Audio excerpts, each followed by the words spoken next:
ஆனால் இந்த வீடியோ உங்களுக்கு பிடிச்சிருந்ததுன்னா லைக் பண்ணுங்கள், மற்றவங்களுக்கும் ஷேர் பண்ணுங்கள். சப்ஸ்கிரைப் பண்ணாதவங்க சப்ஸ்கிரைப் பண்ணிக்கோங்க. வணக்கம் ஜோதி நண்பர்களே. 2026 மார்ச் மாதம் வாக்கிய பஞ்சாங்கத்தின்படி சனி பயிற்சியானது நடக்க இருக்கிறது. அதாவது வாக்கிய பஞ்சாங்கத்தின்படி சனி மீன ராசியில் அடுத்த 2 வருட காலங்கள் சஞ்சாரம் செய்துட்டு வரும். பொதுவாக மீன ராசியில் இந்த சனியினுடைய சஞ்சாரம் என்பது ஒரு மாதிரி டிப்ரெஸ்டான விஷயங்களை தான் அதிகம் ஏற்படுத்தும். அதனால் இந்த 2025ஆம் வருடத்தை பார்த்தீங்கன்னா ஓவராலாக எல்லா விஷயங்களும் ஓகே அப்படின்னு சொன்னாலும் கூட தனிப்பட்ட நிலைகளில் அவங்களுடைய மனநிலை ஒரு வெறுமையை நோக்கியே போயிருக்கும். ஒரு சலிப்பு தட்டக்கூடிய விஷயங்களாகவே மாறிக்கிட்டு இருக்கும். இது எல்லா வயதினருக்குமே பொருந்தும். சின்ன பசங்கள்லேருந்து வயது மூத்தவங்க வரைக்குமே ஒரு பக்கம் ஆட்டம் பாட்டம் கொண்டாட்டம்னு இருப்பாங்க, இன்னொரு பக்கம் பார்த்தீங்கன்னா அமைதி நிதானம் வெறுமைங்கிற மாதிரி ஒரு பக்குவமான நிலைகளுக்கும் போயிட்டு இருப்பாங்க. பட் முடிவென்னமோ ஒரு அமைதியான நிலையில் போய் மந்தமாக விருப்பு அற்ற நிலைகளில் இருக்கக்கூடிய அமைப்பு தான் இருந்துட்டு வரும். ஆனால் இந்த காலகட்டங்களில் பிரச்சனைகளுக்கு ஓய்வே இல்லை அப்படிங்கிற மாதிரி ஒன்று முடிஞ்ச இன்னொன்று அப்படிங்கிற மாதிரி தொடர்ந்து வந்தது நிறைய சிக்கல்களையும் மன அலைச்சல்களையும் சோர்வுகளையும் ஏற்படுத்திக்கிட்டே இருக்கும். இது ஜென்ரலாக மீன ராசியில் சனி வந்துருச்சு அப்படின்னாலே ஒரு டிப்ரெஸ்டான விஷயங்கள் அதிகமாகிட்டே இருக்கும். ஸோ இங்கே மற்ற கிரகங்களுடைய நிலைகள் தான் ஓரளவுக்கு நல்ல விஷயங்களை கொண்டு வந்து சேர்த்துக்கிட்டு இருக்குது. இங்கே மற்ற கிரகங்களும் பெருசாக நமக்கு சப்போர்ட் பண்ணல அப்படிங்கும்போது டோட்டலாக எல்லா விஷயங்களுமே டம்பாகி போயிருக்கும். யாருனாலையும் எதுவுமே செய்ய முடியாது. எல்லாருக்குமே ஒரு ஃப்ரஸ்ட்ரேஷனும் வெறுப்பும் அதிகமாகிக்கிட்டே இருக்கும். ஆகாத விஷயங்கள் தேவையில்லாத பழக்க வழக்கங்கள் அப்படிங்கிறது நாளுக்கு நாள் அதிகரித்து போயிட்டு இதுக்கு எண்டே இல்லையா அப்படிங்கிற மாதிரி தோண ஆரம்பிச்சிடும். இருந்தாலும் மற்ற கிரகங்கள் ஓரளவுக்கு சப்போர்ட்டாக இருந்ததுனால தான் இதெல்லாம் ஏதோ கொஞ்சமாவது கண்ட்ரோல் பண்ணக்கூடிய விஷயங்களை பார்த்துக்கிட்டு வரோம். இருந்தாலும் கைமீறி நிறைய விஷயங்கள் 2025 போய் தான் இருக்குது. பட் அடுத்து வரக்கூடிய இந்த 2 வருட காலங்கள் அப்படிங்கிறது அப்படி இருக்காது. காரணம் 2026 பார்த்திங்கன்னா இந்த குரு பயிற்சி இருக்குது. குரு உச்சநிலை அடைகிறாங்க. குரு உச்சநிலை அடையக்கூடிய இந்த காலகட்டங்களில் சனிக்கும் குருவுக்கும் நவபஞ்சம யோகம் அப்படிங்கிறது ஏற்படும். இந்த யோகா அமைப்புகள் அப்படிங்கிற இந்த சனியினுடைய பாதிப்புகளை வெகுவாக குறைக்கும். சனி ஆல்ரெடி குருவினுடைய வீடான மீனராசியில் தான் இருக்காங்க. இப்போ இந்த குரு சனிக்கு 5ஆம் இடத்துல உச்சம் பெற்று தன் வீட்டையே பார்க்குறாரு. சனிக்கும் அந்த பார்வை அப்படிங்கிறது கிடைக்குது. அதனால் இந்த சனியினுடைய பாதிப்பு அப்படிங்கிறது பெருசாக இருக்காது. 2026 பிற்பகுதிகளில் இந்த பயிற்சி அப்படிங்கிறது இருக்குது. அண்ட் முற்பகுதிகளில் பார்த்திங்கன்னா சனி தன்னுடைய சொந்த நட்சத்திரத்தில் சுயசாரம் பெற்று அமைகிறாங்க. அதாவது மீனராசியில் உத்திரட்டாதி நட்சத்திரத்தில் சஞ்சாரம் செய்துட்டு வரும். ஸோ சொந்த நட்சத்திரத்தில் சஞ்சாரம் செய்யக்கூடிய எந்த ஒரு கிரகம், சொந்த ராசியில் சஞ்சாரம் செய்யக்கூடிய எந்த கிரகம் கெடுதலை செய்யறதில்லை. நட்சத்திர ரீதியாக நற்பலன்களை கொடுத்துட்டு தான் வரும். ஸோ சனியினுடைய அடுத்து வரக்கூடிய இந்த 2 வருட காலகட்டங்கள் அப்படிங்கிறது இப்படி ஏதோ ஒரு வகையில் சனிக்கு பெரிய அளவில் கெடுப்பலன்களை கொடுக்கக்கூட நிலை அப்படிங்கிறது குறையுது. சுருக்கமாக சொல்லணும்னா சனி இனி வரக்கூடிய காலகட்டங்களில் தண்டிக்க மாட்டார், கண்டிக்க செய்வார். ஏன்னா சனியினுடைய வேலையே அதுதான். அதனால் இனி உங்களுக்கு ஒரு சான்ஸ் கொடுக்குறேன், இதுவே கடைசியாக இருக்கட்டும், இனி இந்த மாதிரி தப்பு நடக்காமல் பார்த்துக்குங்க அப்படிங்கிற மாதிரி தான் சனி செயல்பட்டு வருவாங்க. இதனால் எல்லா ராசிகளுக்குமே மாற்றங்கள் அப்படிங்கிறது கண்டிப்பாக உண்டு. எல்லாருக்குமே ஒரு படி முன்னேறக்கூடிய நிலைகள் அப்படிங்கிறது உண்டாகும். பொது வாழ்க்கையே பார்த்தீங்கன்னா இது வரைக்கும் ஏற்பட்ட ஸ்ட்ரகிள்லேருந்து வெளிவதற்கான முயற்சிகளை கடுமையாக எடுக்கும். ஏன்னா 2025 பொதுவான நிலைகளில் ஏகப்பட்ட பிரச்சனைகள் ஆயிடுச்சு. ஸோ உலகளாவிய வகையில் அது எல்லாத்தையும் சரி செய்வதற்கான வழிகள் என்ன அப்படிங்கிறத நீ பார்க்க ஆரம்பிச்சுடுவாங்க. நல்ல மலை வளம் அப்படிங்கிற இந்த காலகட்டங்களில் இருக்கும். கல்வி நிறுவனங்களில் மாற்றங்கள் அப்படிங்கிறது ஏற்படும். அதே போல் இந்த சொத்து சுகங்கள் வகையில் ஏற்ற இறக்கங்கள் அதிகமாக காணப்படும். குறிப்பாக இந்த தங்கத்தினுடைய விலை என்பது நாளுக்கு நாள் அதிகரிச்சுக்கிட்டே போகுது. இதெல்லாம் பார்த்திங்கன்னா இந்த வருஷ கடைசியில் கரெக்ஷன் ஆகிறதுக்கு நிறைய வாய்ப்புகள் இருக்குது. ஸோ இந்த அசட் ரீதியான விஷயங்கள் அப்படிங்கிறது நிறைய ஏற்ற இறக்கங்களை பார்க்கும். ஸோ பொதுவான உலகளாவிய விஷயங்கள் அப்படிங்கிறது ஓரளவுக்கு கண்ட்ரோலாக தான் இருக்க போகுது. குறிப்பாக இந்த போதைப் பொருட்களுடைய தொந்தரவுகள் அப்படிங்கிறது இனி வரக்கூடிய காலகட்டங்களில் கொஞ்சம் குறையவே ஆரம்பிக்கும். ஜோதிட ரீதியாகவும் இது எல்லா ராசிகளுக்கும் எல்லா லக்னங்களுக்குமே ஒரு மாற்றத்தை கொண்டு வரும். அடுத்த 2 வருட காலங்களுக்கு உங்களுடைய ராசி லக்னங்களுக்கு இந்த சனியனுடைய மாற்றங்கள் எப்படி இருக்குது அப்படிங்கிறத பற்றி தான் பார்க்க போகிறோம். சிம்ம ராசி, சிம்மம் லக்னம். சிம்மத்தை பொறுத்த வரைக்கும் இப்போதைக்கு அஷ்டமச்சனி அப்படிங்கிறது நடந்துக்கிட்டு இருக்கு. பொதுவாக அஷ்டமச்சனி காலம் வந்துருச்சு அப்படின்னா எல்லாருக்குமே, அதாவது எப்பேற்பட்ட யோக ஜாதகமாக இருந்தாலும் கூட அந்த குறிப்பிட்ட காலகட்டங்களுக்கு கொஞ்சம் டவுன் ஆகத்தான் செய்வாங்க. எதுவுமே பெருசாக கை கொடுக்காது. ஏன்னா அஷ்டமச்சனியோட தாக்கம் அப்படிங்கிறது அவ்வளவு வலுவாக இருக்கும். இது பொதுவாக எல்லா ராசிகளுக்குமே செயல்படக்கூடியது தான். அதனால் சிம்ம ராசி சிம்ம லக்னத்தை பொறுத்த வரைக்கும் இப்போதைக்கு ஒரு போராட்ட வாழ்க்கை தான் இருந்துக்கிட்டு இருக்குது.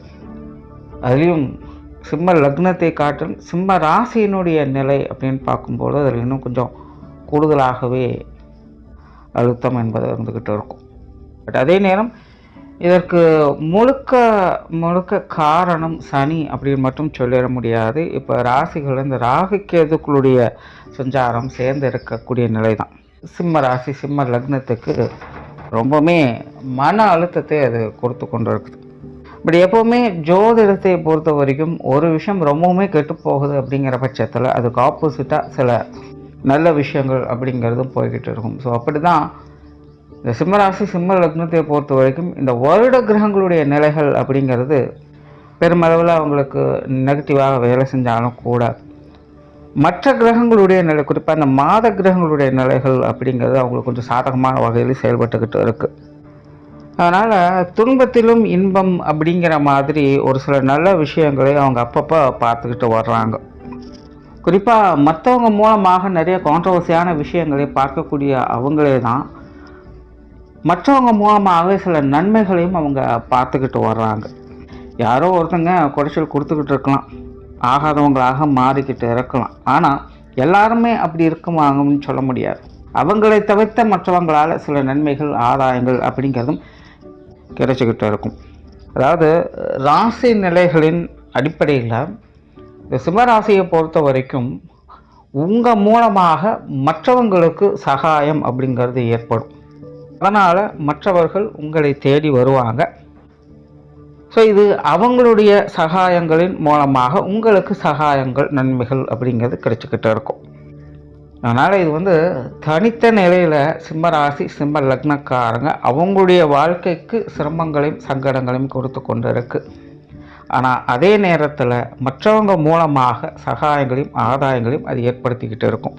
அதனால தான் பல பதிவுகளில் சிம்மராசி சிம்ம லக்னத்தை போதும் முடிஞ்ச அளவுக்கு மற்றவங்களுக்கு கொஞ்சம் அனுசரித்து போய்க்குங்க அப்படிங்கிறத சொல்லிகிட்டு இருப்போம்.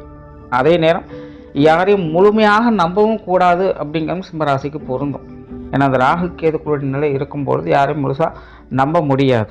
ஆனால் தன்னுடைய சகாயம் வேண்டி வரக்கூடியவங்க கண்டிப்பாக உங்களை நாடி வரவே செய்வாங்க. அவங்கள பயன்படுத்திக்கங்க அப்படிங்கிறது தான் விஷயம். சுருக்கமாக சொல்லணும்னா நீங்கள் தேடி போகக்கூடிய விஷயம் தள்ளி போய்கிட்டே இருக்கும். நீங்கள் வேண்டான்னு ஒதுங்கி வர ஆரம்பிச்சிட்டிங்கன்னா உங்களை அதை தேடி வர ஆரம்பிச்சிடும். இப்படிப்பட்ட ஒரு சூழ்நிலைகள் தான் இந்த சிம்மராசி சிம்ம லக்னத்தை வழிநடத்திக்கிட்டு இருக்குது. அதனால் கெடுபலன்கள் அப்படிங்கிறதெல்லாம் முழுமையாக அங்கே சொல்ல முடியறதில்ல. தனித்த நிலையில் அவங்க கஷ்டப்பட்டு தான் இருக்காங்க. ஆனாலும் அவங்களுக்கு தேவையான சில முக்கியமான விஷயங்கள் காரியங்கள் கைகூடி வந்துக்கிட்டே தான் இருக்குது அப்படின்னு சொல்லலாம். குறிப்பாக இந்த சிம்மராசி சிம்ம லக்னத்தை பொறுத்த வரைக்கும் தனித்த நிலைகளில் ஒரு தனிமை பிரியர்களாக அவங்க மாற ஆரம்பிச்சிருப்பாங்க. மற்றவங்களோட ஒரு ஒத்துழையாமை அப்படிங்கிறது அதிகமாகிக்கிட்டே இருக்கும்.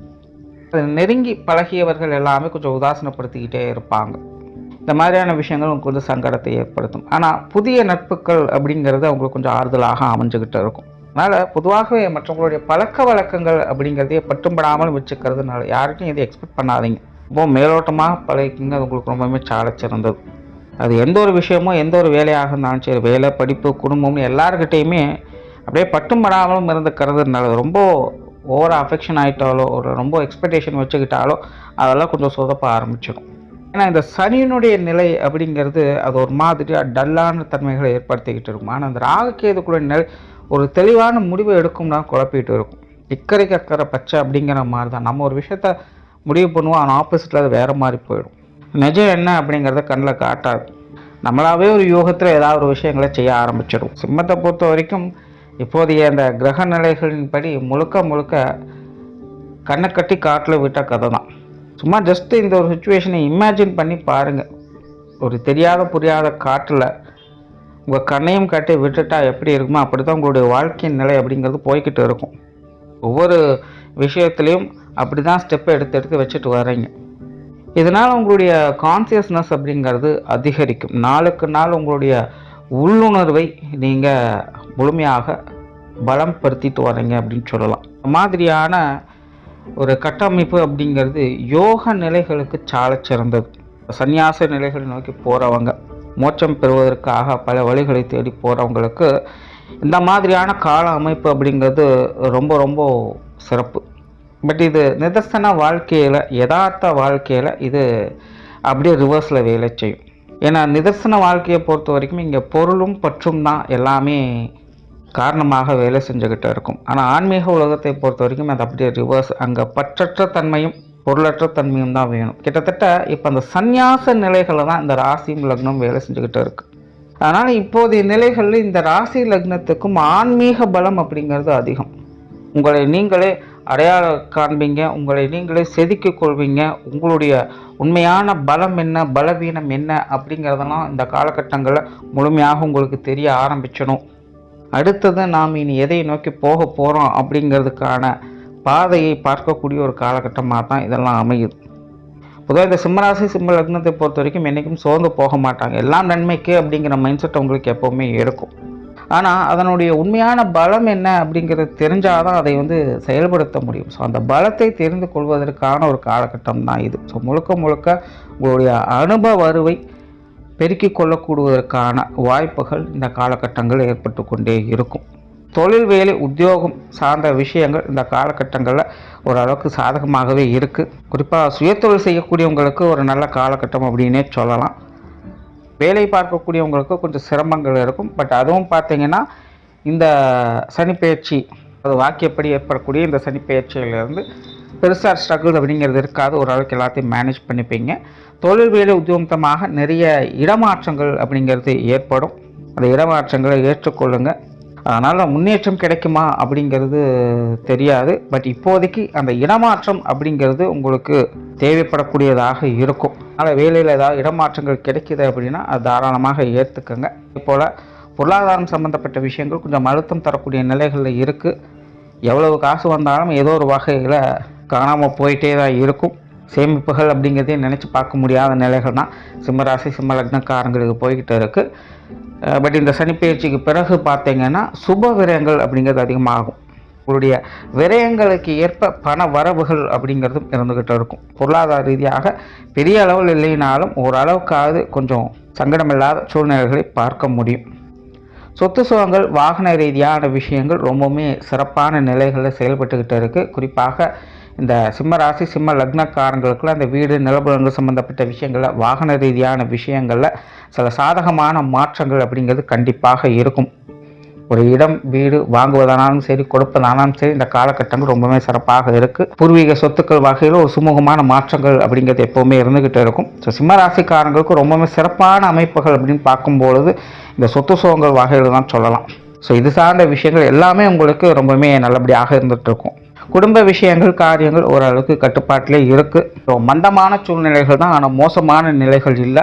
குறிப்பாக உங்களுடைய குடும்பத்தினுடைய சப்போர்ட் தான் இன்னும் உங்களை கொஞ்சம் ஸ்டெபிலைஸ் பண்ணிக்கிட்டு இருக்குது அப்படின்னு சொல்லலாம். இப்போ இந்த சனிப்பெயர்ச்சிக்கு அப்புறம் கூட இந்த குடும்ப நிலைகள் அப்படிங்கிறது கொஞ்சம் ஸ்டெபிலைஸ் ஆகும். சில நல்ல மாற்றங்கள் அப்படிங்கிறது குடும்பத்துக்குள்ளே ஏற்படும். குடும்ப உறவுகளுக்குள்ளும் ஒரு இறக்கமான சூழ்நிலைகளை பார்த்து வருவீங்க. திருமண அமைப்புகள், புத்திரபாக்கிய அமைப்புகள் ஒரு அளவான நிலைகளில் செயல்பட்டு வரும். சார்ந்த விஷயங்களில் கொஞ்சம் சிரமங்கள், அலைச்சல்கள் இருக்கத்தான் செய்யும். சில நேரங்களில் கொஞ்சம் முடிவெடுக்கிறது கஷ்டமாக இருக்கும். இந்த மாதிரி சின்ன சின்ன தொந்தரவுகள் இருக்கும். மாத கிரகங்களின் அடிப்படையில் சில நல்ல பலன்களை இந்த விஷயங்களும் நீங்கள் பார்த்துக்கிட்டு வருவீங்க. கணவன் மனைவி உறவுகள் கொஞ்சம் கான்ட்ரவர்சியாக தான் இருக்குது. இருந்தாலும் சமாளிக்கக்கூடிய தன்மைகளும் இருக்கிறதுனால புரிந்து போன விஷயங்கள், பழைய விஷயங்களை கிளறாமல் இருந்தீங்கனாலே கணவன் மனைவி உறவுகளில் சாதகமான நிலைகளை பார்க்க முடியும், தப்பிச்சுக்கலாம்.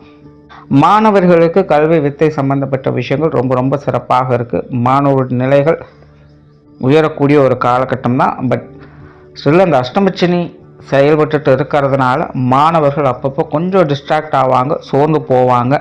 ஒரு இன்ட்ரெஸ்ட் அப்படிங்கிறது ஏற்படாது. அதனால் மாணவர்கள் இந்த விஷயங்களை கொஞ்சம் கரெக்ட் பண்ணிக்கோங்க. ஏன்னா சிம்மராசி சிம்ம லக்னத்தை பொறுத்த வரைக்கும் கிரகாதிபத்திய வகையிலும் சரி, ஸ்தான பலங்களின் அடிப்படையிலும் சரி, கல்வி வித்தைகளுக்கான நிலைகள் அப்படிங்கிறது ரொம்பவுமே சிறப்பான முறைகளில் செயல்பட்டு இருக்குது. குறிப்பாக இந்த இடமாற்றங்கள் போன்ற விஷயங்கள்லாம் மாணவர்களுக்கு ரொம்ப சிறப்பான வகையில் அமையும். நல்ல திருப்பங்களை பார்க்கக்கூடிய ஒரு காலகட்டமாக மாணவர்களுக்கு இது அமையுது. ஆனால் தனித்த நிலைகளில் மாணவர்கள் அவங்களுடைய இன்ட்ரெஸ்ட்டை கொஞ்சம் கோட்டை விட்டுடுவாங்க. அதில் மட்டும் கொஞ்சம் கவனம் செலுத்துங்க. ஸோ ஓவராலாக இந்த சனிப்பெயர்ச்சி என்பது சிம்ம ராசி சிம்ம லக்னத்தை பொறுத்த வரைக்கும் கடந்த 2 வருடங்களாக இருந்த அளவுக்கு இந்த நெருக்கடியான சூழ்நிலைகள் இருக்க போகிறதில்லை. அடுத்த 2 வருடங்கள் அப்படிங்கிறது உங்களுடைய வாழ்க்கையில் சில நல்ல திருப்பங்கள் மூலமாக ஒரு சுமூகமான மாற்றங்களை பார்த்து வருவீங்க. உங்களுக்கான தனிப்பட்ட வாழ்க்கை நிலை, தனிப்பட்ட விஷயங்கள், காரியங்கள், முன்னேற்றங்கள் போன்ற விஷயங்களை மட்டும் கொஞ்சம் ஸ்ட்ரகிள் இருந்துக்கிட்டு தான் இருக்கும். அதில் மட்டும் அகலக்கால் வைக்காதீங்க, கொஞ்சம் நிதானமாகவே இருங்க. ஆனால் மற்ற விஷயங்கள் அப்படிங்கிறது எல்லாத்தையுமே சமாளித்து கொள்ளக்கூடிய நிலைகள் இருக்குது. நன்றி, வணக்கம், வாழ்க வளமுடன்.